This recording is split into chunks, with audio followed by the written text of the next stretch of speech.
Olá, pessoas! Essa é mais uma live do ciclo Jornalismo em Pandemia, uma realização do curso de jornalismo e do programa de pós-graduação em jornalismo da Universidade Federal de Santa Catarina. O ciclo Jornalismo em Pandemia é uma atividade para discutir os desafios da nossa profissão em meio ao maior surto de doença global dos últimos 100 anos, pelo menos. Eu sou Rogério Cristofoletti, em nome da organização, agradeço a todos que estão nessa sala. Nós estamos transmitindo a partir do sistema Conferência Web da Rede Nacional de Ensino e Pesquisa, a RNP, e essa live está sendo gravada e ficará disponível no YouTube do Zero. Aliás, se você não pôde assistir às duas primeiras lives, os vídeos já estão disponíveis no YouTube do Zero, é só passar por lá. O tema de hoje é a cobertura da pandemia no epicentro da doença, os Estados Unidos. Até amanhã dessa segunda, dia 15, os Estados Unidos tinham quase 2 milhões e 100 mil casos oficiais confirmados e mais de 115 mil mortes por Covid-19. Os dados são alarmantes não só pelo volume de casos e de mortes, mas são alarmantes também porque eles vêm justamente do país que teria as melhores condições para combater a pandemia. Se isso já não bastasse, o país atravessa mais um ano eleitoral e vive um novo momento histórico nos movimentos pelos direitos civis, sobretudo a luta contra o racismo. Enfim, nós temos muita coisa para conversar essa tarde com os repórteres Felipe Santana e Cleide Clock, que são os nossos convidados. O Felipe Santana é repórter especial da TV Globo e atua como correspondente em Nova York. Trabalhou como repórter na Sport TV e RBS, atual NSC, aqui em Santa Catarina. Ele cursou estudos culturais na Universidade de Nottingham, mas antes esteve conosco aqui na UFSC, onde se formou em jornalismo. A Cleide Clock colabora há 11 anos como correspondente internacional dos jornais O Globo, O Estado de São Paulo, das rádios RFI e Deutsche Welle, das redes de TV CNN Brasil, SBT e GNT, bem como revistas e portais de notícias diversos. Ela começou a carreira no SBT aqui em Santa Catarina e, posteriormente, passou pela RBS TV, onde atuou como repórter, editora e apresentadora. Na Alemanha, trabalhou na rádio Deutsche Welle e, atualmente, ela mora em Los Angeles e, claro, ela também se formou em jornalismo aqui pela UFSC. Eu lembro a quem está nos acompanhando ao vivo que perguntas podem ser feitas pelo chat público e a gente pode começar agora. Olá, Cleide. Olá, Felipe. Sejam muito bem-vindos. Oi para todos, muito obrigada pelo convite, é um prazer estar aqui com vocês, dividindo um pouco dessa experiência. Oi, Rogério, oi para todo mundo, muito obrigado pelo convite. Estou muito feliz de estar aqui conversando com vocês hoje. Muito bem. Vamos começar com algo mais amplo, né, mais geral. Vocês já estão tendo novas rotinas? Quer dizer, o que mudou para vocês aí? Quer começar, Felipe? Posso começar. A minha mudança de rotina foi totalmente abrupta, né? Porque eu fui cobrir a comitiva do Bolsonaro em Miami, quando ele veio para cá com outros 23 representantes brasileiros, e ele teve um jantar com Donald Trump, e naquele jantar, que era uma aglomeração, foi quando começou a disseminação do coronavírus dentro da comitiva dele, que depois 22 pessoas se mostraram infectadas, e levou para o Brasil e se espalhou no Brasil também, né? Então, na hora que a gente voltou de Miami, veio aqui para Nova York e os primeiros casos começaram a surgir, eu imediatamente entrei em quarentena antes da cidade fechar, antes de ter qualquer restrição à circulação das pessoas aqui. Então, assim, 2 semanas antes eu já não podia sair de casa, e na primeira semana ninguém sabia o que fazer, ninguém sabia o que estava acontecendo direito, e eu não trabalhei, mas a partir da segunda semana eu simplesmente comecei a trabalhar de casa sozinho com o celular. A Globo começou um programa que chamava Combate ao Coronavírus nas manhãs, e cancelou grande parte da grade de programação, então precisava de mais gente trabalhando o máximo possível, muita gente começou a ser afastada por causa da Covid, e a gente meio que foi aprendendo no dia a dia como que a gente iria fazer esse tipo de trabalho sem nenhuma preparação prévia, né? Um tipo de trabalho... esse negócio de trabalhar sozinho é uma coisa que muitos correspondentes já fazem pelo mundo, mas não é a nossa rotina de trabalho aqui, e muito menos dentro de casa, né? A gente sai para a rua para fazer as reportagens, mas agora a gente estava de uma maneira muito limitada, com um volume de trabalho muito grande, sem saber direito onde que a gente estava pisando. Então, essa mudança foi abrupta e nesses 80 dias que se passaram, a gente vem aprendendo com o tempo e eu acho que cada vez o trabalho vem ficando melhor e mais válido por um momento. A gente percebe que grandes veículos de imprensa recuperaram sua confiança perante o público nesse momento, exatamente porque a gente está trabalhando muito para trazer a informação correta e precisa e de forma rápida, que foi uma coisa que a gente teve que aprender muito rapidamente durante a pandemia. E você, Cleide? Eu aqui na Califórnia, até que tudo começou um pouco antes, né? A Califórnia foi o primeiro estado dos Estados Unidos a entrar em quarentena. Isso foi dia 19 de março, mas isso foi oficial. Mas bem antes, por exemplo, as escolas já tinham parado uma semana antes. As empresas de tecnologia já tinham, no final de fevereiro, mandado os funcionários trabalharem de casa. Então, aqui já estava vivendo uma rotina um pouco diferenciada no começo de março, tanto que a gente vê os números da Califórnia são bem diferentes dos números de Nova York, que foi assim uma semana que deu uma grande diferença, né? E quanto à rotina, a minha rotina, que é diferente do Felipe, né? Eu trabalho sozinha e eu trabalho sempre de casa. Então, assim, continuou parecido, mas com essa pressão de uma pandemia ali fora, né? Então, muita entrevista agora, que antes era presencial, começou a ser e continua sendo ainda por videoconferência. A gente não encontra ainda muitos dos entrevistados, né? E teve toda essa barreira de realmente como cobrir os afetados pela pandemia se a gente não consegue ir até eles muitas vezes, né? Essa que eu acho que foi a maior barreira nessa cobertura da pandemia, né? E a mudança na rotina e também assim, né? Eu trabalho de casa há 11 anos, desde que mudei para cá, mas eu nunca tinha outros dois dentro de casa aqui comigo, né? Marido e filho que não tem escola. Então é uma outra, todo mundo fala em voltar, mas as escolas não voltaram, então para a gente também fica essa dificuldade assim de o que fazer com os filhos, trazer alguém para cuidar, mas esse alguém está se cuidando, né? Então essa também é uma barreira de quem não tem filhos, quem tem filhos, né? Diante dessa pandemia, e que agora a gente tenta voltar ao normal, mas é uma normalidade bem difícil de saber como é que vai ser, porque pode ter essa segunda onda, né? Então, ao normal não voltou ainda, eu não sei nem o que é esse normal. Como que vai ser? Eu queria que vocês falassem um pouquinho, porque embora vocês estejam cobrindo no mesmo país, mas uma costa, outro na outra, e vocês estão em regimes distintos, né? A Cleide está freelando, né, para diversos veículos, e o Felipe está fixo numa emissora. Eu queria que você falasse um pouquinho, Felipe, sobre orientações que a empresa deu para vocês, o tipo de cuidados, e também que a Cleide falasse um pouco se os empregadores, quem a aciona, se tem essas preocupações com equipamentos individuais de proteção, coisas do tipo, treinamento. Que vocês falassem um pouquinho. Lembrando que a maioria do nosso público é formado por alunos que querem aprender bastante com isso. No meu caso, a empresa agiu rápido, mas primeiro me botando de quarentena sem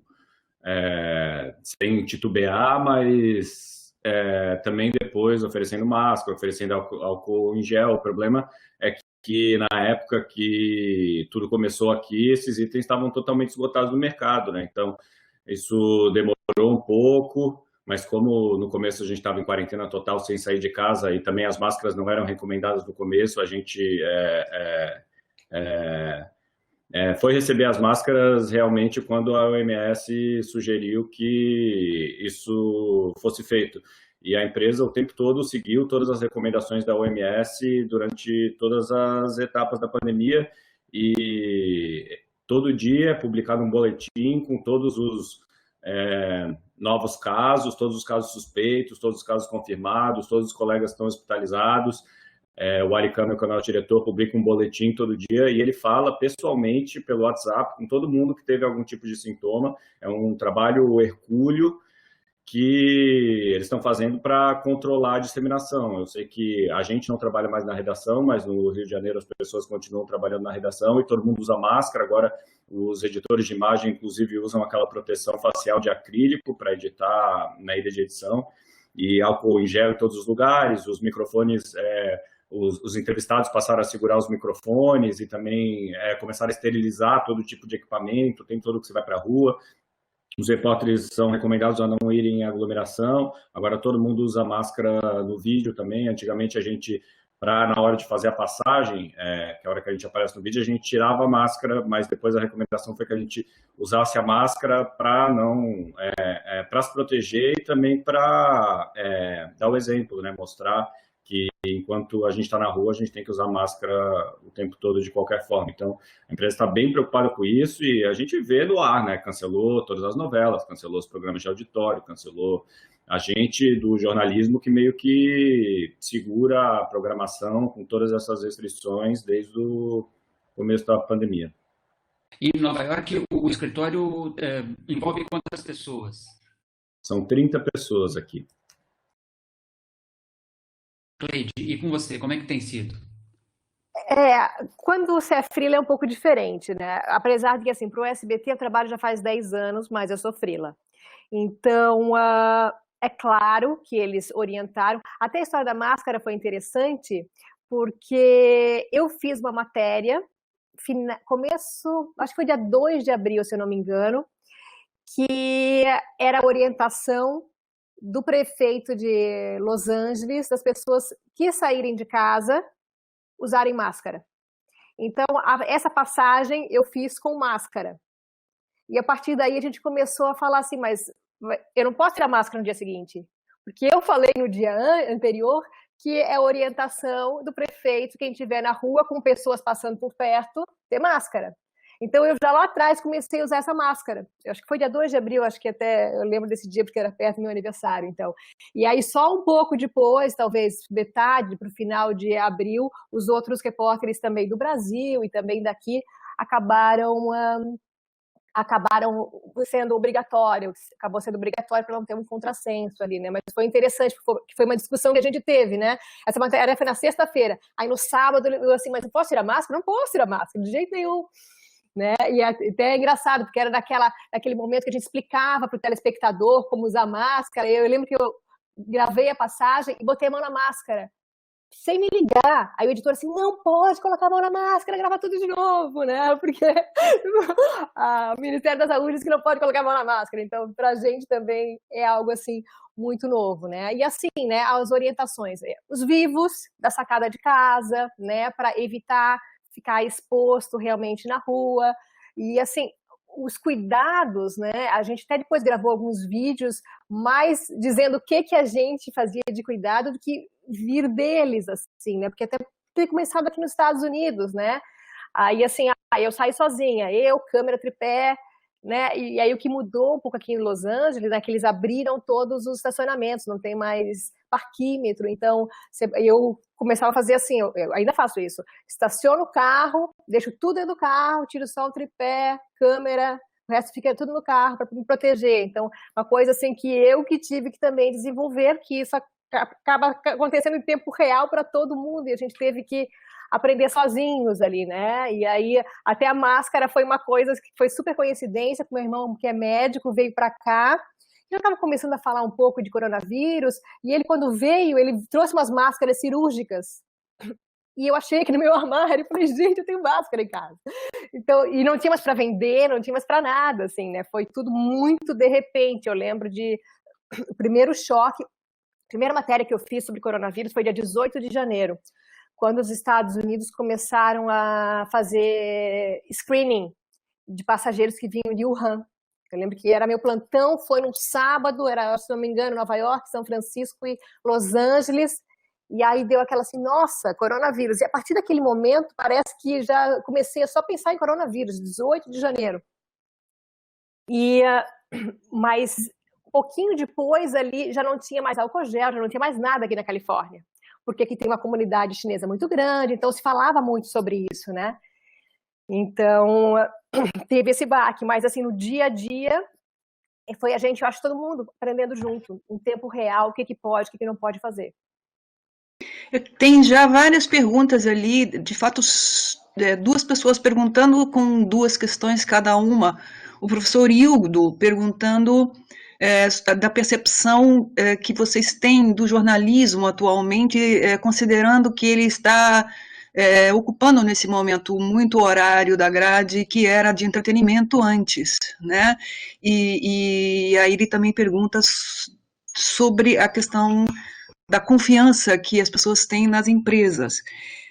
O Paulo Miller, que trabalha na NSC TV aqui em Floripa e que faz o mestrado em jornalismo, tem duas perguntas que têm a ver com as perguntas do Hildo.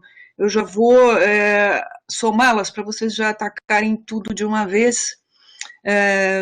O Paulo diz que aqui a NSC está seguindo as recomendações, os protocolos que são da Globo, preservando também as pessoas, os colegas que eventualmente se contagiam. As perguntas deles são, primeiramente, se vocês acreditam que algumas das novas narrativas, jeitos de fazer reportagem vão ser preservadas dentro do novo normal do jornalismo, ou seja, se vai se continuar a ter algumas dos modelos de reportagem atuais, ou vai se voltar a um jornalismo do modelo tradicional após a pandemia. E a outra questão é sobre o dia a dia nos Estados Unidos, da relação que as pessoas têm com a imprensa, tendo em vista que aqui, como existe um trabalho ostensivo da própria presidente em negar a pandemia, acaba que os profissionais de imprensa muitas vezes sofrem agressões na rua ou nas redes sociais, e os jornalistas se sentem coagidos ao trabalhar. Então, a pergunta do Paulo mais específica é como que isso acontece aí nos Estados Unidos. Bastante pergunta. Quer começar, Cleide? Posso começar, depois vai me complementando ali, né? Tá bom. Sobre esse, eu acho que é um grande momento para o jornalismo, que as pessoas acabaram ficando mais em casa, assistindo e precisando assistir o que está acontecendo, né? E eu acho que é um fortalecimento muito grande, mais do que para uma imprensa nacional, deveria ser uma imprensa local. Aqui eu sinto isso, as pessoas muito interessadas na imprensa local, porque é o que está acontecendo no teu quarteirão, no teu bairro, né? Onde que você vai fazer o teste, como que está a disseminação no teu bairro, na tua cidade, né? Eu acho que é um fortalecimento muito grande, esse espaço que as pessoas, que o jornalismo voltou a ter. Eu acho que é muito importante, a gente espera que continue assim, não sei se vai ser assim no momento que as pessoas também estão querendo muito voltar, tem uma demanda reprimida ali, né, de querendo voltar a essa normalidade, mas e sobre narrativas, né, que a gente falou ali, essas entrevistas que a gente faz muito, por exemplo, hoje pela internet, que não fazia, é uma coisa que eu estou até me questionando muito, o que vai voltar, e a gente quebrou muitas barreiras com isso, e ficou muito fácil de encontrar as fontes, né? Até durante a pandemia é mais fácil ainda, todo mundo em casa. Eu fiz algumas matérias que eu pensei assim, nossa, vai demorar 3, 4 dias para eu conseguir as fontes. Mando mensagem, eles falam, liga agora. Então, é algo que aproximou muito a fonte da gente, mesmo que distante. É claro que não é igual, a gente não consegue sentir o que está acontecendo nos arredores, mas dá uma agilidade muito, muito boa, né, para quem quer resolver aquela questão e fazer essa matéria logo, né? E isso aí também é uma coisa que me parece verdade, até porque a gente está numa crise de modelo de financiamento de jornalismo, e é muito mais barato fazer entrevista por Skype do que fazer mandar o repórter para os lugares, né? Que é uma das coisas mais caras que tem no jornalismo, mas também é uma das melhores coisas do jornalismo, né? O repórter estar no lugar, né? Então essa é uma preocupação que nós temos todos como repórter, assim, quanto de entrevista virtual que vai continuar depois da pandemia. E até porque, assim, né, nós aqui, como correspondentes internacionais, a gente trabalha muito com agência. E a gente sabe que a agência é para o bem e para o mal do jornalista, né? Porque ajuda a gente muito no dia a dia. A gente tinha esses exemplos todos das pessoas andando dentro dos hospitais. 99% vinha de agência. A gente estava aqui no nosso ar-condicionado escrevendo o que a gente via da agência, né? A gente não estava lá. Então, isso ajuda, mas até que ponto que a agência vai tomar o nosso lugar também e o jornal vai querer dar só uma nota coberta sobre aquilo lá? É uma outra questão, né? Porque cada vez mais o jornalismo internacional das empresas acabam sendo enxugadas, né? Então, também é uma questão, assim, até que ponto vão se contentar, o público vai se contentar com isso ou vai querer alguém que fale sua língua para tentar ver aquele universo e contar para ti? Então, é um pouco disso também, eu acredito. Ecoando um pouco a pergunta do Murilo Franco ali, você queria falar, Thais? Você quer falar?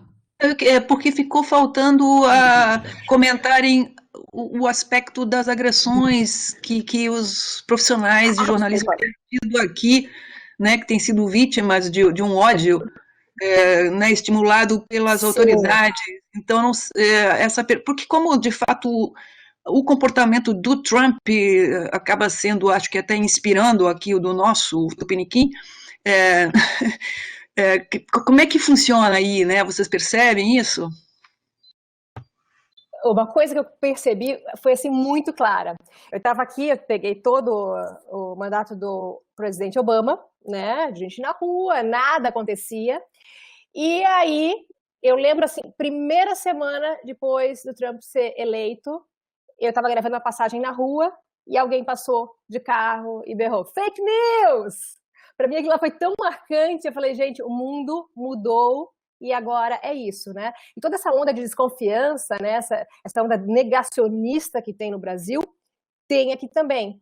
Quanto à violência com a imprensa, a gente já viu vários episódios na Casa Branca, como a gente já viu também ali em Brasília, mas, assim, tem uma coisa que eu até gosto de destacar, né, para a gente pensar um pouco também, não pensar, eu acho um absurdo, primeiro bem claro, eu acho um absurdo aquelas coletivas com fãs, para mim dá um desgosto tão grande que só fico pensando, se eu estivesse cobrindo Brasília, como eu estaria, né, naquela situação. Mas uma coisa quanto aos protestos e quanto à presença da imprensa em locais públicos, eu gosto até de destacar bastante, que era algo que acontecia muito em Florianópolis, quando eu cobria para a RBS TV protestos. Aqueles movimentos todos de passe livre, não sei se o Felipe chegou a cobrir algum ali em Floripa, ou se vocês mesmo que estão aqui já cobriram, mas eu como RBS, a gente era chutado dos protestos. A gente era assim... Eles xingavam muito a gente. Teve até uma vez que eu cheguei, não lembro o sobrenome dele, mas era o Marcelo, que era desse movimento, talvez movimento Passe Livre, e eu sei que os pais dele são jornalistas, e aí eu cheguei assim, escuta aqui, né? Vamos conversar, nós somos jornalistas, a gente está aqui cobrindo. Se a empresa, vocês acham, vocês veem que vai por uma linha, eu estou aqui fazendo meu trabalho. Até que ponto que eu tenho que levar uma pedrada na cabeça porque eu estou aqui cobrindo para a empresa? Então, naqueles movimentos em Floripa era bem difícil cobrir também, sendo da RBS principalmente, e aqui os protestos, geralmente quem acaba tendo uma atitude talvez mais estranha, que a gente viu em alguns momentos, é a polícia, principalmente contra negros, né? Mas eu não vi nada muito de violência, eu nunca vivi nenhuma violência contra a imprensa aqui. Em 2013, eu estava no Rio já, e eu estava cobrindo as manifestações lá pela Globo, e foi a primeira vez que a gente passou a sair na rua sem canopla, sair sem o adesivo no carro, porque a gente meio que tinha que se infiltrar nas manifestações, porque a gente corria risco se descobrissem que a gente era da Globo. Daí, em determinado momento, tiraram os repórteres de vídeo porque acabaram sendo reconhecidos, daí colocaram os produtores. Mas foi uma história, foi lá que começou, né, essa onda de violência contra os jornalistas. E eu também, como a Cleide, logo depois que o Trump foi eleito, vi hostilidade nas ruas, enquanto a gente estava gravando as pessoas passavam e gritavam, mas depois para mim acalmou bastante aqui.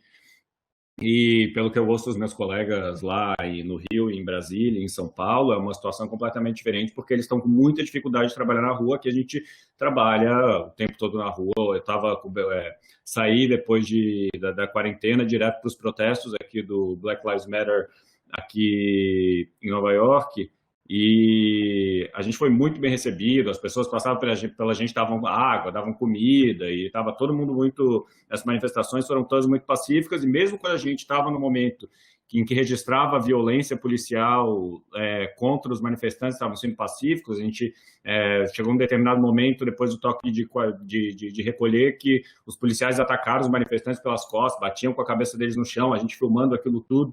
E depois a gente foi até o lado do carro da polícia, mostrou a mancha de sangue, mesmo assim os policiais ficavam em volta da gente e não faziam nada, assim, eles estavam respeitando muito a imprensa, acho que muito motivados por aquele repórter da CNN que foi preso ao vivo e depois deu uma grande repercussão, assim, né, porque dava para ver que não havia um motivo claro para eles estarem obstruindo o trabalho da imprensa. Isso é uma coisa que a gente tem que conceder para os Estados Unidos, né? Um respeito muito maior pelas instituições democráticas em todos os seus níveis aqui. Há um respeito muito maior pela imprensa, há um respeito muito maior pelo Congresso, há um respeito muito maior do Exército para o Executivo, há um respeito maior pela CIA, pelo FBI, são instituições que trabalham com uma missão, não são é difícil fazê-las refém de um projeto político de um eleito para ser chefe do Executivo. Então, a situação fica um pouco mais segura aqui por causa disso. No Brasil, me parece que quando a imitação de um modelo que se faz aqui no Brasil, é muito mais fácil de as coisas partirem para um descontrole. E até o fato da imprensa, né? Só queria adicionar ali, né? Quando o Trump disse que o repórter da CNN não ia entrar mais na Casa Branca, todos os veículos se reuniram, né? Fizeram aquele editorial, 500 e tantos jornais. Então se eles não estão indo, a gente também não vai, né? Muito gente mais. O próprio governo age contra, né? Lá dentro tem gente que é voz da razão o tempo todo e várias pessoas bloqueiam as insanidades do Trump. Então é um outro tipo de estrutura.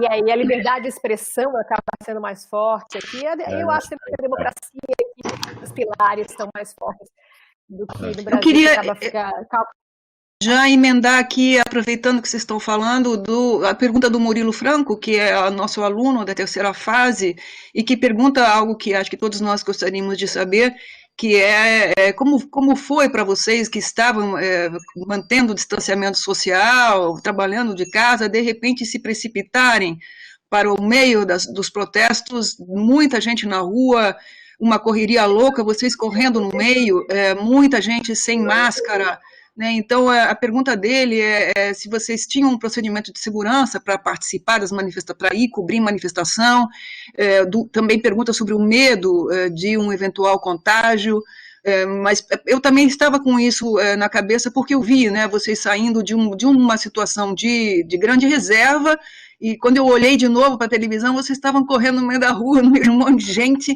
e o que mais me assombrou é que, por exemplo, as cenas com a polícia quase sempre sem máscara, né? Então também, além de tudo, tem aí um estranho exemplo ao contrário, né, de que a polícia, que deveria dar um exemplo, as polícias estão sempre sem máscara aí, gente.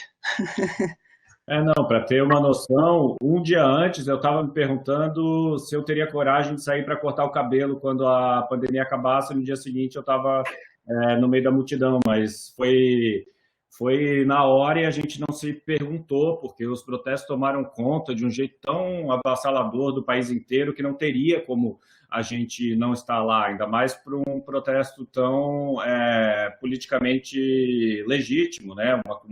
Uma pauta que é tão presente na vida dos americanos e do Brasil também cotidianamente, que aí as pessoas simplesmente resolveram dar um basta, não teria como a gente não estar lá. E os nossos protocolos de segurança foram basicamente, pediam para a gente se afastar, mas só que daí de repente a gente estava num Daí a rua afunilava e a gente estava lá no meio de todo mundo, pediam para a gente usar máscara, a gente usava máscara o tempo todo, só que a gente estava andando, as manifestações andam muito rápido, a gente estava andando do lado das manifestações porque você não perdia, porque elas ficavam se movimentando para não serem paradas pela polícia, e a gente tinha que sair correndo atrás. Mas sim, a gente tentava tomar algum certo cuidado, mas num determinado momento isso era praticamente impossível. Eu fui até interessante, eu até falei para a Daisy antes de começar para o Rogério também, essa live, que o que aconteceu comigo foi que eu faço há tanto tempo para o SBT, como eu falei, e eu já estava com meus contatos na CNN, só que não tem ninguém fixo aqui, não teria esse interesse de ter alguém fixo aqui, a gente já tinha conversado, mas teve quando começou a pegar fogo aqui em Los Angeles, né, as manifestações, né, eles me ligaram um dia, tipo assim, 2h da tarde, 2h30, e aí eles assim, a gente precisa que você esteja ao vivo às 4h da tarde, lá no meio onde tiver muita gente. E para mim era assim, né, eu vou, essa é a oportunidade de freela, né, vou agora, não vou. Aí, assim, meu marido, que não é da área, eu tenho um filho de 4 anos, assim, mas você vai lá no meio daquela multidão, porque a gente estava justamente falando sobre, nossa, semana que vem vai estourar o número de contaminados, está todo mundo ali no meio, né? Então foi uma coisa que eu falei assim, gente, eu sou jornalista, eu não posso não ir, eu tenho que ir, né? Então foi uma coisa de responsabilidade social, eu tenho que ir e eu vou me cuidar do jeito que eu puder, né? Aí me enchi, máscara, álcool gel, mas é aquilo ali da gente tá no meio. Tem aquele medo, né? Eu fiz teste, vou fazer outro teste agora na quarta-feira, que eu já marquei. Fiz teste de anticorpos para saber, até deu negativo, tava louca para dar positivo, mas não deu. E assim, né? E assim, a gente viu, eu peguei alguns dias de manifestação, e realmente quando tinha o toque de recolher, era quando estava tudo mais tenso, né? Porque dava assim, 6h da tarde começa o toque, a polícia dava 1 horinha ali, mas às 7 começava a prender todo mundo. Então tinha uma muvuca e todo mundo corria e a polícia ia atrás e prendia. Eu peguei 2 momentos ali de polícia atrás que realmente dava aquele medo, e eu trabalho sozinha, né? Eu era celular, entrando ao vivo aqui e mostrando o que estava acontecendo. Então eu não tinha, assim, nenhuma base de produtor ou de cinegrafista até para falar assim, corre que vem algo na tua cabeça, sabe? Então tem toda essa tensão também de estar sozinha, ter que entrar essa responsabilidade e ao mesmo tempo não pegar o vírus, né? Porque senão filho, marido, nunca vão perdoar, né? Vocês acham que, de alguma forma, a cobertura dos protestos tem ofuscado a cobertura da pandemia? Como é que vocês estão percebendo isso aí? Eu acho que de alguma forma sim, né? O que a gente estava comentando aqui na semana passada, que quando a gente se acostuma com a notícia e com os números, ela passa a ter mais impacto, né? A gente está percebendo que a audiência das notícias da pandemia está diminuindo na internet e na televisão, porque virou um normal, né? Agora, nesse momento, estou fazendo uma matéria sobre essa segunda possível onda aqui dos Estados Unidos, muitos estados que estão reabrindo, estão registrando recordes em números de novas hospitalizações. Esse fim de semana aqui em Nova York, as pessoas foram todas para a rua, porque os bares podem entregar bebida, as pessoas podem pegar na porta dos bares, mas as pessoas estão pegando na porta dos bares e bebendo na rua, e os bares estão colocando música para a rua e está virando uma festa na rua. Então o estado recebeu mais de 25 mil reclamações esse fim de semana de aglomerações, então a grande preocupação é de uma segunda leva aqui, mas assim, a nossa opinião, pelo que a gente conversa aqui, é que parece muito difícil que haja uma segunda quarentena, porque as pessoas simplesmente se acostumam. A indignação e a preocupação que havia no começo da pandemia, a gente não sente mais aqui nas ruas. As pessoas preferem encarar 5 mil mortes por semana a terem que passar por uma segunda quarentena. As pessoas simplesmente não aguentam mais ficar em casa, numa cidade de apartamentos pequenos, e isso é preocupante. Há um pouco da força que ganhou esses movimentos uma energia estancada das pessoas dentro de casa. Pelo menos aqui em Nova York, a grande maioria das pessoas não saía de casa porque virou assim uma idiotice política sair de casa. Não era nobre sair de casa. Quando se arranjou essa causa tão nobre para sair e se manifestar, e as pessoas se viram aglomeradas de novo pela primeira vez, foi uma catarse, assim, foi um momento de união, foi um momento de estarem juntos, e depois daquilo meio que é como se a pandemia tivesse acabado e a gente sabe que ela não acabou. Parece que foi isso é o que me parece que aconteceu aqui. Eu acho que era uma demanda reprimida, as pessoas queriam, talvez pessoas que nem iriam normalmente para uma manifestação acabaram sendo levadas, porque estavam tanto tempo em casa que eles queriam extravasar aquela energia, né? Mas quanto à cobertura, eu acho que, por exemplo, no Brasil, a crise política compete muito mais com o coronavírus do que as manifestações competem aqui com o coronavírus. Porque a gente vê, né, no Brasil tanta coisa acontecendo diante do governo que tira, né, a atenção à pandemia. A gente vê os jornais são obrigados a dar aquele monte de coisa, aquela troca de ministro aqui, troca, ninguém se entende, e às vezes esquece parece o uma foco. estratégia, né? Oi? Às vezes parece uma estratégia, que é o que criou o Steve Bannon aqui nos Estados Unidos, a cortina de fumaça, para desviar a atenção para uma coisa que é muito mais impactante, né? É um negócio que é uma série que você vai acompanhando dia a dia e tem capítulos e você fica com raiva e você defende uma coisa e defende outra coisa.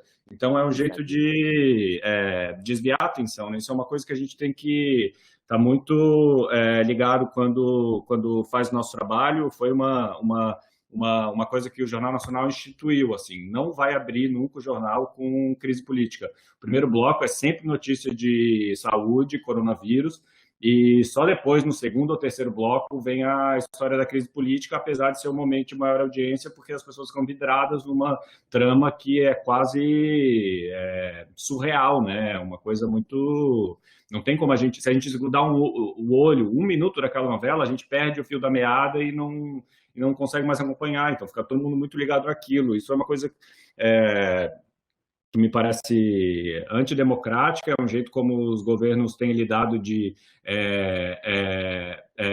parar de usar uma propaganda oficial que sempre foi usado e usar essa disseminação de desinformação, que é muito mais do que fake news, é muito mais do que o que se circula no WhatsApp, é um jeito de novas estratégias de controle da opinião pública que servem a um projeto político mais do que a sociedade, sabe?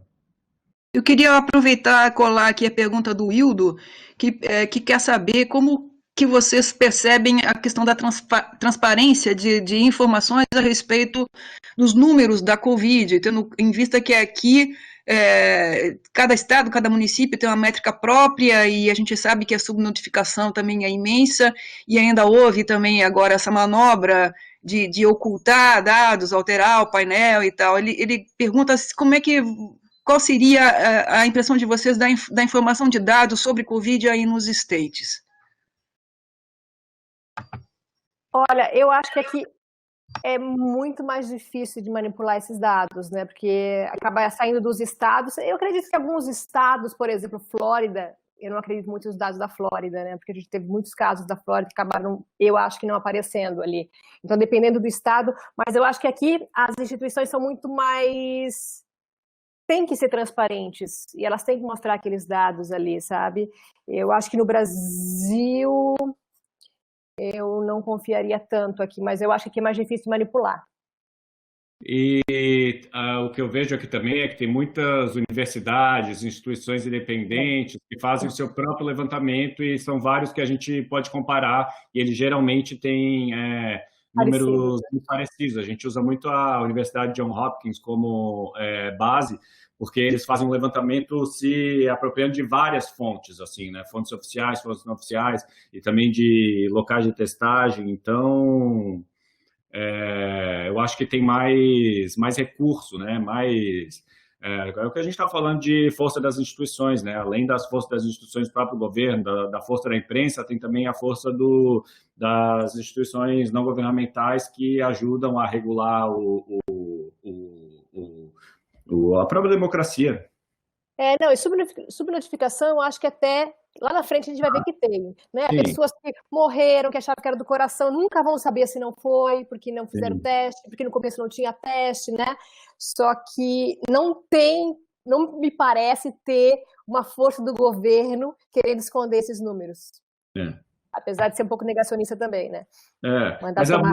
própria força-tarefa que foi criada na Casa Branca e que está basicamente intacta desde o começo da pandemia, que tem o Anthony Fauci, que é um dos maiores infectologistas do Ministério, que todo mundo confia, que virou uma figura de confiança desde o começo da pandemia, que virou uma figura importante de orientação, mais do que a OMS aqui nos Estados Unidos, esse tipo de instituição de respeito à população é uma coisa que fortalece o papel do governo, né? Tem várias perguntas, assim, elas são diferentes umas das outras, mas todas são bacanas. Temos aqui a pergunta da Jéssica Gustafsson, que é a nossa colega, professora e também doutoranda. Não sei se já defendeu a Jéssica. Que quer saber um pouco sobre a cobertura relacionada ao racismo. Ela diz que hoje vocês têm esses grandes enfoques, um da pandemia, outro dos protestos contra o racismo, mas ela gostaria de saber como vocês percebem a necessidade de trazer o enfoque de raça nas matérias jornalísticas, nas pautas de maneira geral, por exemplo, no caso das pessoas mais atingidas pela pandemia, que também acabam sendo os negros, né? Ela diz que aqui no Brasil começou a ter um certo cuidado, inclusive na hora de escolher os jornalistas, escolhendo inclusive jornalistas negros para tratarem do assunto da raça, mas ela gostaria de saber como que vocês compreendem a importância dessa abordagem de raça ao fazer a cobertura cotidiana. Eu acho que é o momento para falar sobre isso, né? E até a gente acaba tendo que reaprender algumas coisas, ter um cuidado maior, ver, por exemplo, né, um exemplo ali que eu acho interessante, né, que a gente no começo falava assim, não, mas todas as vidas valem, né, all lives matter ali. E não é isso, porque nesse momento a gente não está falando de todas as vidas, a gente está falando das vidas negras. Então, a gente não pode abrir, porque o foco é deles, né? Aqui teve uma discussão interessante, que era para ter uma parada grande de orgulho LGBT, e eles falaram assim, não pode ter nesse momento, porque nesse momento é o momento de a gente realmente abrir tudo e falar sobre os negros, como que essa opressão está acontecendo há 400 anos. Então, eu acho que a gente também está aprendendo, né? Porque nesse fervor da manifestação, a gente vê alguém ali com a plaquinha, mas todas as vidas importam, né? Não é isso, a gente tem que focar no que está acontecendo ali. Então, a gente também, eu acho que eu tive que ler bastante sobre isso, ouvir de pessoas negras ali, quem que você vai ter que ouvir nessas manifestações, né? Quem são os líderes dessas manifestações? Aqui em Los Angeles, eles não deixam nenhum branco organizar um protesto, porque não é qualquer racismo, porque quem sente o que está acontecendo são os negros, quem desde criancinha sente isso, né, de ser oprimido, ter essa opressão pela polícia ali, né, e sentir na pele, literalmente, são eles. Então, eles têm que estar em destaque nesse momento. Então, acho que tem que falar, acho maravilhoso, né? A Globo News fez isso, colocou todos os repórteres negros, a CNN também, e eu acho que a gente tem que falar abertamente sobre isso. E além disso, é um momento de se preocupar nas empresas em colocarem negros tanto na frente do vídeo quanto em cargos de administração, né? Eu estava no meio da pandemia fazendo uma reportagem sobre o Little Richard, que tinha morrido, e daí uma hora eu fui lá escrever a palavra negro. Mas eu tenho me educado bastante aqui sobre a questão, e a palavra negro não é usada aqui nos Estados Unidos desde 1968, pela Suprema Corte dos Estados Unidos desde os anos 80. E daí eu descobri que teve no Big Brother uma discussão que foi muito popular e muito importante sobre o uso da palavra preto em vez da palavra negro, e que isso tomou uma certa abrangência no país. Daí quando morreu o Little Richard, como eu sabia que era uma matéria de cultura, eles prestam um pouco menos de atenção, a gente tem um pouco mais de liberdade, eu queria falar preto em vez de falar negro. E daí foi uma grande discussão, uma hora eu larguei, porque achava que não era momento para aquilo, porque a gente estava no meio de uma pandemia, isso era muito, muito antes de surgirem os protestos, em março que ele morreu, começo de abril. Mas eu sei que no final das contas me disseram para regravar e falar preto em vez de falar negro. Depois, eu descobri que essa discussão passou por 8 níveis de hierarquia, sendo que eram todos brancos, inclusive eu, sendo que a apresentadora do programa era negra, mas ela não foi consultada, sabe? E isso me deixou muito... como que não falam com a apresentadora do programa que é negra sobre essa questão? Como que a gente não tem... Eu sei que os alunos todos conhecem a expressão lugar de fala. A gente não tem lugar de fala para decidir uma coisa dessas. Eu, claro que posso usar o pequeno poder que eu tenho de decisão de um texto ali na hora para tentar participar da discussão com uma educação que eu tenho, mas não é a minha experiência, apesar de eu não ser branco aqui nos Estados Unidos, nem a Cleide. Uhum. Mas é isso, a gente precisa de reestruturação das empresas para ter mais pluralidade, e principalmente do jornalismo, né? Porque é disso que a gente vive. A gente não vive dando a nossa experiência, a gente vive de uma pluralidade de experiências que faz uma matéria que pinta um retrato do que a gente é na sociedade. Tanto que agora aqui está tendo movimentos fortes na Condé Nast, que é a editora que edita aquelas grandes revistas New Yorker, Vogue, Bon Appetit, todas as grandes revistas que vendem o mercado de luxo para as massas, e também no New York Times, das pessoas mais jovens, levando a preocupação para os cargos executivos de pedirem uma representação maior dentro das empresas, e isso me parece muito importante nesse momento. Só para acrescentar rapidinho ali, que eu acho que esse momento que a gente está vivendo é assim, incrível, né? Há 3 anos a gente teve o Me Too, que mudou muita coisa, né? Coisas assim centenárias em relação às mulheres, o preconceito, aquelas piadinhas, né? Que hoje ninguém mais aceita, que foi um fato que aconteceu aqui em Los Angeles, foi muito forte mesmo, começaram as marchas das mulheres, que mudou o cenário para as mulheres, não mudou tudo ainda, porque a gente tem muito ainda pela frente, mas esse momento eu acho que a gente também teve vários outros, há 20 anos teve outras grandes manifestações para os negros, há 40 também, e assim vai indo, né? Mas eu acho que esse momento, assim, a gente está vivendo mais um desses momentos fortes que a gente vai mudar, está mudando o mundo. Eu acho que eu tenho essa esperança. O meu pai me pergunta o que os manifestantes querem, o que se pode dar para eles para que eles saiam das ruas.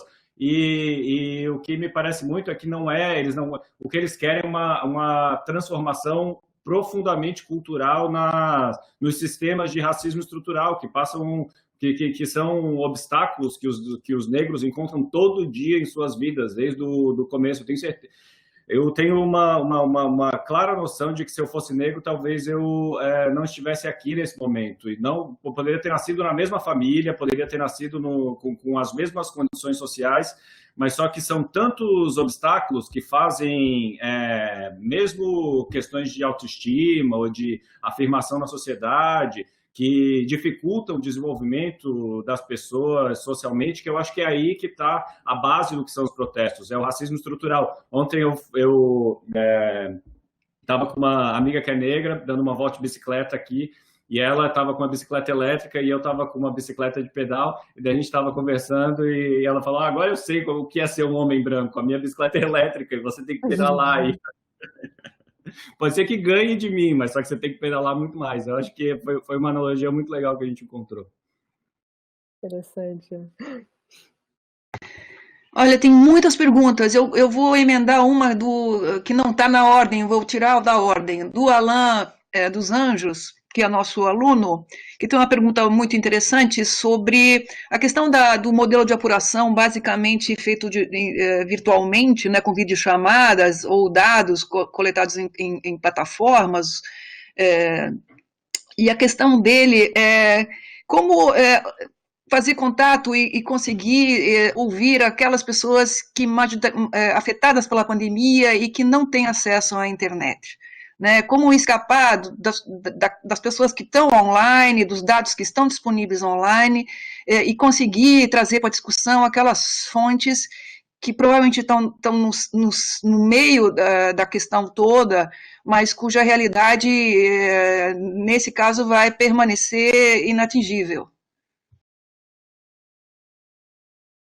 Sim, aqui nos Estados Unidos a cobertura de internet é quase universal, então a gente consegue geralmente contato com qualquer pessoa pela internet. No Brasil é uma situação completamente diferente, mas eu sei que as equipes de reportagem estão lá chegando em muita gente. O que a gente conversa muito é que numa escala global a gente não está vendo o que está acontecendo no resto do mundo, porque se a gente está com essa limitação de cobertura aqui para lugares com tanto acesso, e mesmo no Brasil, que tem uma imprensa profissional, se a gente for analisar a situação do país e comparar com outros países do mesmo nível, tem uma imprensa profissional de qualidade. O que eu acho que essa sombra vai estar está agora muito mesmo em regiões do número do mundo que aparentemente registraram poucos casos, mas que a gente está muito às cegas do que está acontecendo. Eu acho, e também mais do que nunca, né? Agora que a gente consegue ver a importância das ONGs que chegam onde ninguém chega e trazem para a gente essa informação, né? Daquela comunidade, né? Aquele líder da vizinhança que está lá vendo o que está acontecendo no seu redor e que leva para os outros, né?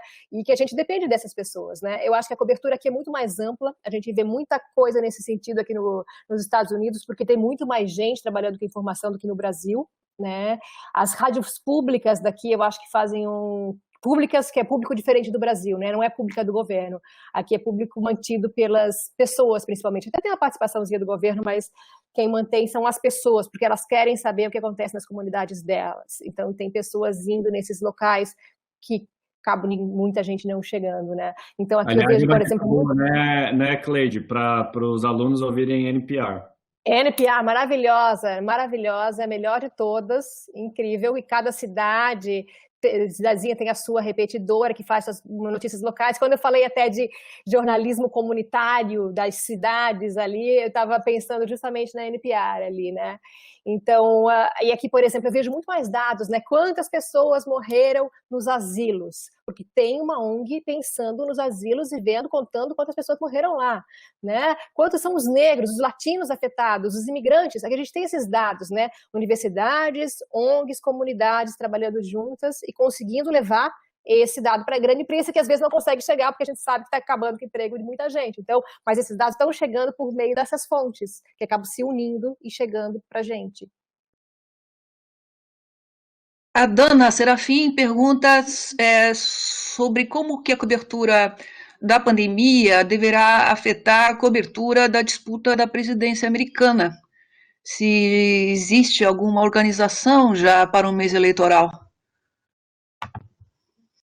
Já afetou, né? Porque a gente foi para Iowa dia 3 de fevereiro, que é onde tem as primeiras prévias para disputar, para decidir quem de cada partido que vai disputar as eleições no fim do ano. E essa era a nossa grande cobertura desse ano, né? Tipo, a ansiedade de ir para Iowa e a briga para saber quem ia para Iowa era a nossa grande agitação da redação esse ano.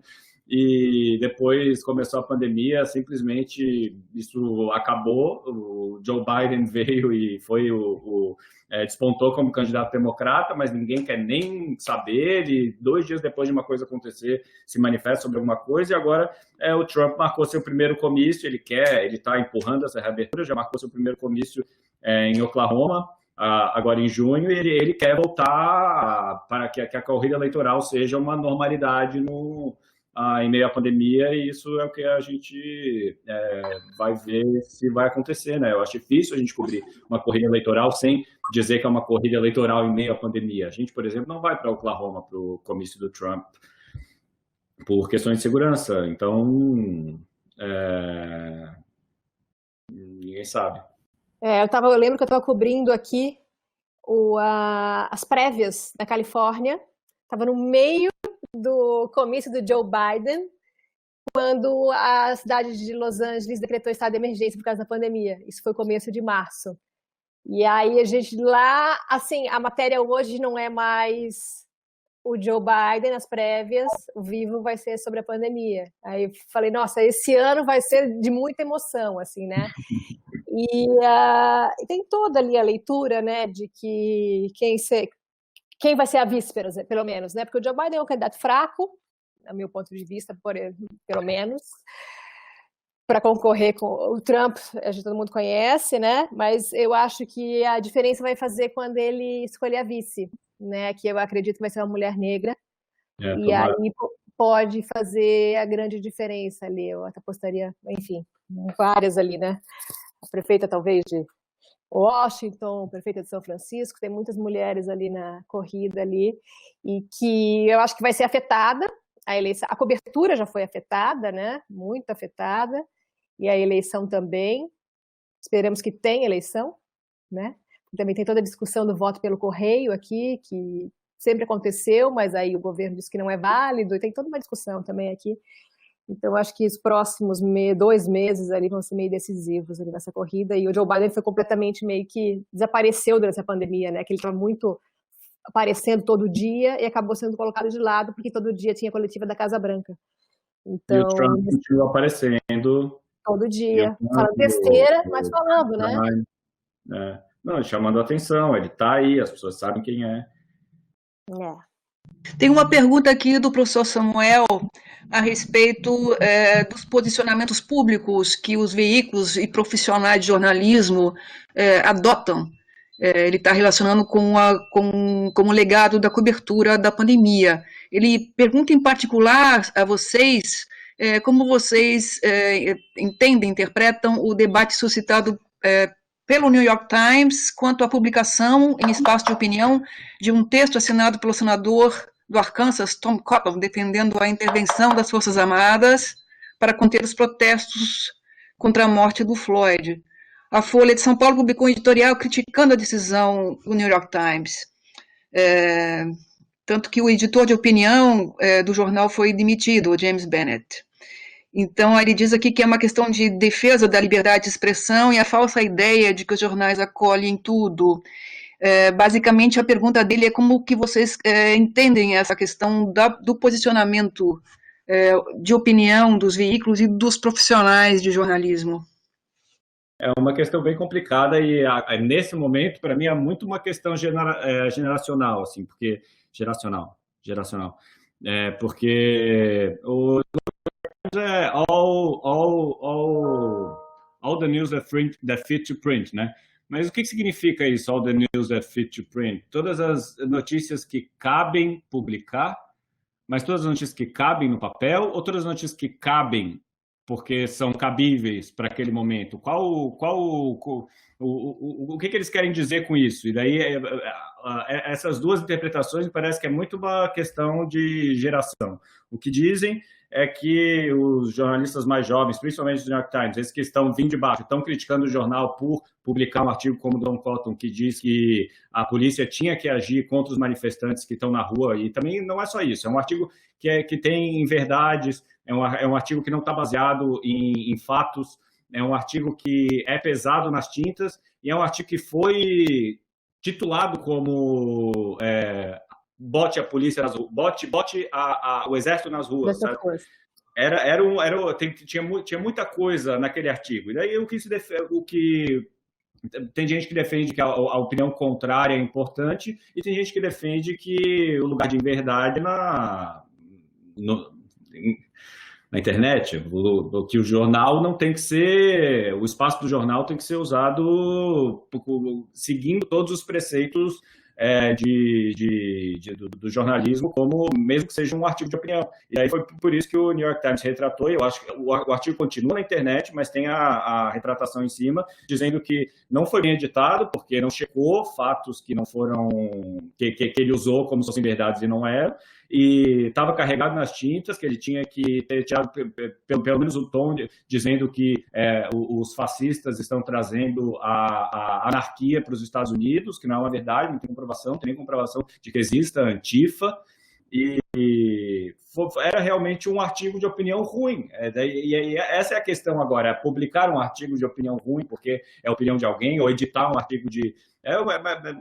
não sei se há resposta para isso, né? A gente sabe que esse é o nosso dilema todos os dias. A gente não quer um jornal que seja na ativa de uma opinião que é talvez a defendida pela grande maioria das pessoas que trabalham no jornal, ainda mais num momento tão delicado como esse, né, que defender a democracia, defender a liberdade de expressão agora é uma opinião, não é quando eu comecei a trabalhar era um dado, né, uma coisa normal, não existe, defender a democracia não era uma questão de discussão.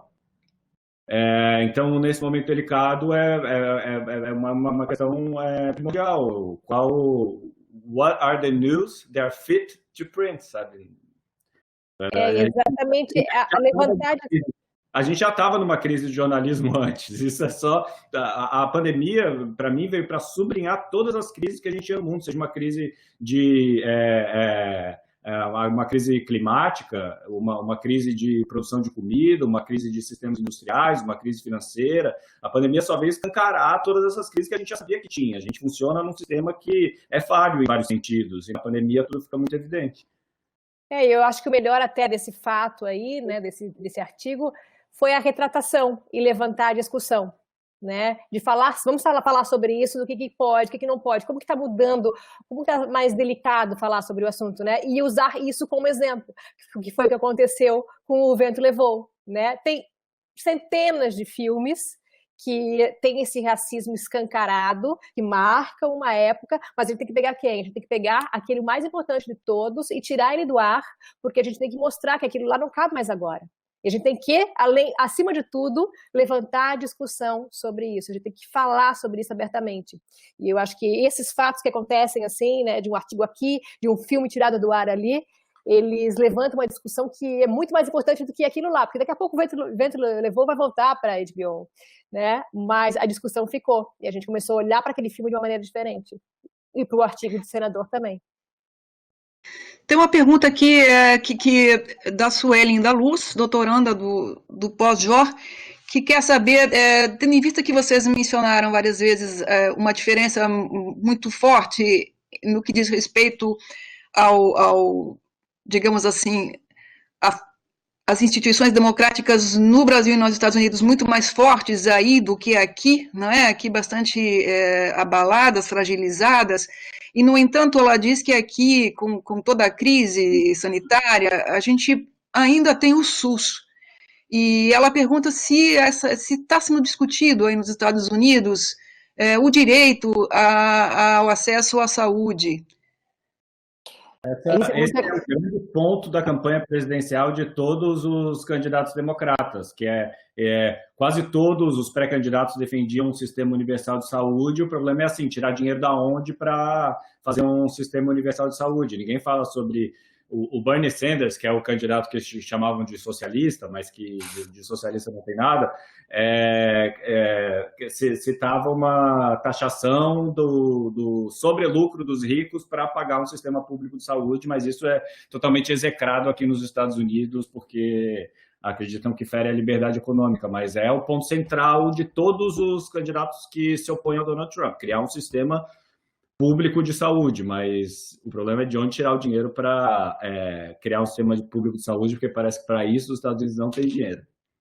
E isso também eu senti aqui, diante dessa pandemia, né? Porque aqui as pessoas têm que ter plano de saúde, né? Tem alguém aqui na Califórnia tem um plano público para quem ganha menos do que X, né? Aí os mais velhos também podem ter um plano, se eles se encaixarem naquilo lá, eles têm um plano tipo SUS. Né? Mas a maioria que está entre X e Y aqui tem que pagar plano privado, né? E aí tu paga o teu plano privado, eu pago $500 por mês, é muito caro, mas mesmo assim tu não tem direito a tudo, tu chega lá, vai ter o copay, a coparticipação em cima de tudo. Então, né, no começo tinha essa discussão, as pessoas vão querer fazer exames, testes. Eu tive uma amiga que no começo da pandemia foi fazer, eu até entrevistei ela, foi fazer o teste, a conta dela chegou a $4.500. Ela tem um plano de saúde. Isso aí era só o copay que ela ia participar, sabe? Então as pessoas têm esse medo de ir para o hospital e depois chegar a conta, né? E assim, eu lembro que também fiz uma matéria sobre aquelas valas comuns que as pessoas foram enterradas aqui nos Estados Unidos, que chocou o Brasil e agora está acontecendo lá. Muitos dos casos seriam talvez de pessoas que os familiares não quiseram falar, olha, é meu parente, porque com medo de vir a conta para casa. Então foram enterrados como indigentes, né? Então é um sistema falido que não existe, que é terrível o sistema de saúde daqui e que tem essa discussão. O Sanders, como o Felipe disse, era muito forte nisso. A primeira coisa que o Biden falou é: vou agregar ao meu plano presidencial a proposta do Sanders de ter esse sistema único, né, esse sistema universal de saúde, mas até faz parte da liberdade que eles dizem aqui dos americanos, né, de poder escolher qual plano de saúde que quer ter, com quem quer ser atendido. A discussão é grande aqui. A professora Milena tem uma pergunta específica para a Cleide sobre como que você está conseguindo se organizar para trabalhar como jornalista freela e mãe. Prendi o filho no quarto. É difícil, é difícil. Ele está realmente no quarto, fechado com meu marido, que também está trabalhando no quarto. Mas o que aconteceu com a gente também, assim, que a gente limitava muito, assim, o uso da televisão, iPad, computador, essas coisas, 4 anos, né? Então ele não usava, ele nunca tinha jogado um joguinho de videogame no celular na vida, ele via YouTube, assim, vez ou outra. Mas chegou um momento que a gente teve que, pega, vê ali o que tu quiser, porque eu preciso escrever meu texto, eu preciso falar com alguém, eu preciso entrevistar. Então, em alguns momentos, assim, tá eu fazendo uma entrevista aqui, meu marido fazendo uma entrevista ali, e aí ele tá sentado vendo um filme, porque é o que temos para hoje, né? Mais ou menos isso. Assim, eu consegui sair para as manifestações porque meu marido estava trabalhando de casa, mas continuou trabalhando com ele ali do lado da televisão, vendo iPad, brincando de alguma coisa sozinho, mas filho único é aquela coisa que depende dos pais para brincar, né? E não tem como chamar alguém, porque a gente não sabe se esse alguém também está se cuidando, então tem toda essa questão sem escola, sem nada. E o que a gente tem é o telefone para dar na mão dele de vez em quando, que é a única saída. Bom, como teve uma pergunta só para a Cleide, eu vou fazer uma só para o Felipe. Felipe, como estava você naquela reunião de Miami e todos positivaram Covid? Só você, Trump e Bolsonaro não? Você está macumunado com eles? Qual é a situação? Tem corpo fechado? Não, gente, não sei como não peguei, porque a gente estava numa equipe de 3 pessoas, eu e o cinegrafista não pegamos, o produtor pegou. E queria muito ter pegado, porque quando eu fiz na segunda semana que eu estava trancado em casa, meio que me senti um pouco mal, pelo que eu lembro, mas depois de fazer o teste não tinha anticorpos. Então foi uma pena, porque o que todo mundo quer é o teste de anticorpos, né? Porque daí você já teve, não sentiu e provavelmente está imunizado, né? O meu chegou ontem negativo, deu uma frustração, até agora eu não me recuperei ainda daquele negativo. É muito triste esse negativo. Quase finalizando. Eu estou dando uma pergunta do Vitor Hugo, que parece legal. Isso, eu acho que a do Vitor Hugo podia ser a derradeira, porque acho que ela podia arrematar a nossa conversa, e aí tem uma do Felipe Faustino que eu estou devendo, então a minha proposta é fazer a do Felipe Faustino e depois fecharmos com a do Vitor Hugo, que é mais específica de prática profissional, né? O Felipe pergunta o seguinte, ele diz que você, Felipe, falou da participação das instituições como universidades no trabalho com dados nos Estados Unidos e na divulgação de estatísticas.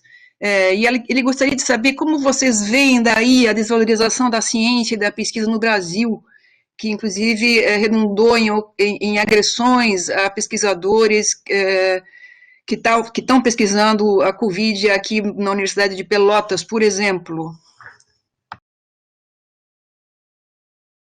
Como que a gente pode ver, né?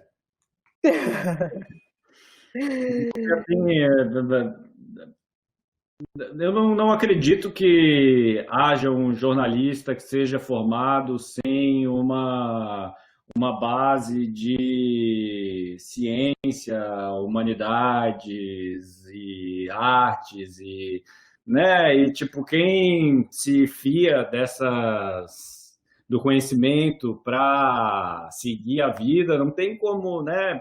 Por isso que a gente está numa armadilha muito grande nos jornais, porque é um grupo parecido de pessoas, é um grupo de pessoas que gosta de estudar, é um grupo de pessoas que gosta de conhecer, é um grupo de pessoas que pode parecer elitista para um outro grupo de pessoas que não gostam de ler, que não gostam de conhecer, e todas essas coisas estão baseadas nisso, na fé na ciência, na crença de que a Terra é redonda, de que os direitos humanos são importantes, que as minorias têm que ascender, que não existe paz se não houver justiça, são coisas todas muito básicas, né, que eu não imaginaria, saindo da faculdade, que a gente precisaria estar falando disso, porque nunca foi uma opinião minha, não para mim era uma coisa tão básica, e agora isso se tornou um ponto de discussão.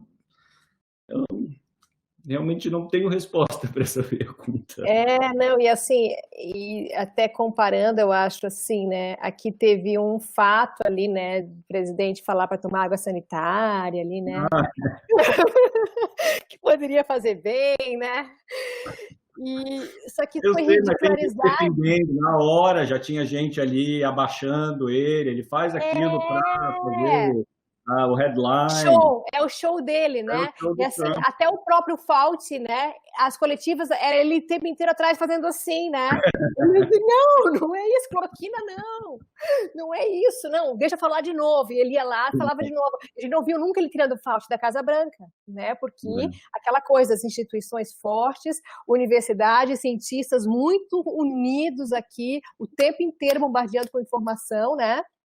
Então, enfim, no Brasil, aqui a gente fala também assim, né? Eu e o Felipe estamos em dois lados do país que são muito particulares, né? Que é Nova York e a Califórnia, né? A gente fala, a gente vai para a rua como imprensa, ninguém xinga, ninguém faz nada. Mas eu não sei lá no meio do meio, né, dos Estados Unidos, que é aquele Estados Unidos raiz ali, como que é na verdade, né? Porque é outro país. Eu viajo bastante, especialmente para o Fantástico, para esses estados pequenos, e eles variam muito de estado para estado. O estado de Iowa, por exemplo, onde a gente foi cobrir as primárias, é um estado super progressista, um estado mais do sul, às vezes a gente encontra um pouco mais de dificuldade, mas são assim, é como o Brasil, são vários países dentro de um país. O Nova York e Los Angeles são como duas cidades cosmopolitas. Nova York e Los Angeles são mais parecidas com Londres e com Paris do que com Oklahoma City. O processo de crescimento, urbanização e globalização da Europa e dos Estados Unidos fez com que fossem duas anomalias dentro do país e que o pensamento é muito diferente, né? E por isso que a gente vê a divisão que tem no país agora, e por isso que a gente vê a eleição do Trump. E a discussão dos confederados, enfim, a gente poderia ficar o resto do dia falando. Exatamente, já são 3h20 aqui no meu relógio. Eu vou mandar a pergunta do Vitor Hugo Bittencourt para ser a derradeira, tá bom? O Vitor Hugo, nosso querido ex-aluno, que está agora trabalhando na RPC, em Curitiba, dizendo que fica sempre de olho nos detalhes mais técnicos do trabalho. Vocês compõem um grupo de correspondentes rejuvenescido, digamos assim. A cobertura agora, bacana, né? A cobertura agora dos protestos antirracistas tem mostrado muito o trabalho dos correspondentes sozinhos, sem repórter cinematográfico, fazendo links de dar inveja e fechando grandes VTs apenas com o celular. É esse o presente e futuro do correspondente? Olha, posso começar, Felipe? Pode, claro. Você tem mais experiência. Eu há 11 anos trabalho sozinha. Então, acho que isso já foi um passado, é o presente e é mais do que nunca o futuro, né? Assim, coisa que eu sinto maior falta é do meu cinegrafista. Adoro quando eu estou trabalhando com algum cinegrafista, porque são olhos que estão vendo pela gente, né? Enquanto a gente faz entrevista, é maravilhoso ter um produtor que está ali, né? No meio daquelas manifestações, tudo que eu queria era um produtor que estivesse ao mesmo tempo lendo as notícias, porque eu estou ali com o meu link ligado o tempo inteiro, eu não consigo ver o que está acontecendo a 2 quarteirões daqui, né? Então, isso é o que acaba faltando nesses momentos ali pra gente, né? Mas é aquilo ali, multimídia. Desde que eu vim para cá, 2010, trabalhando para SBT, eu faço câmera, eu faço produção, eu faço edição, e a gente faz link quando precisa.